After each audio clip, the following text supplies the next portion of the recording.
Sen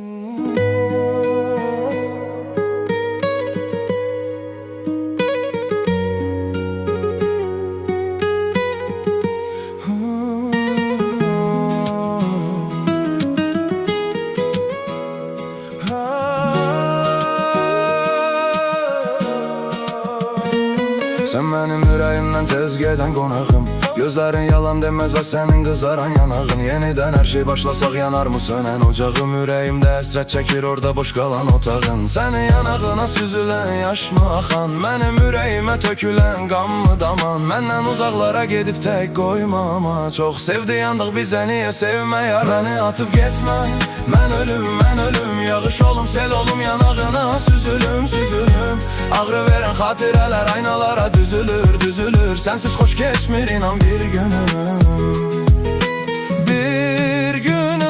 Beni atıp gitme, ben ölüm Yağış olum sel olum yanağına süzülüm Ağrı veren hatireler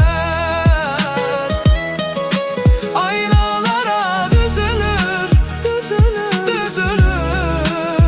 Sensiz hoş geçmir inan bir günüm Ötüp artık son görüşten günler ve aylar Yüreğimde yaraların ondan çok sayı var Ne kadar özüme boş dedim o gayedar Bu sevginin dağılmağında onun çok payı var Gel hayatımı beni viran etme gülüm Gel yine devam edek bize vermez ölüm Çetin günden kaçmak bize değil çözüm Bir anlık yokluğun ahı nece dözüm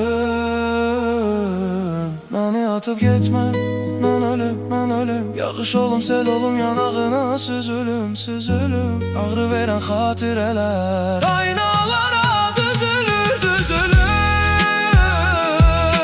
Sensiz hoş geçmir inan bir günüm Beni atıp gitme ben ölüm Yağış olum sel olum yanağına süzülüm Ağrı veren hatireler aynalara düzülür Sensiz hoş geçmir inan bir günüm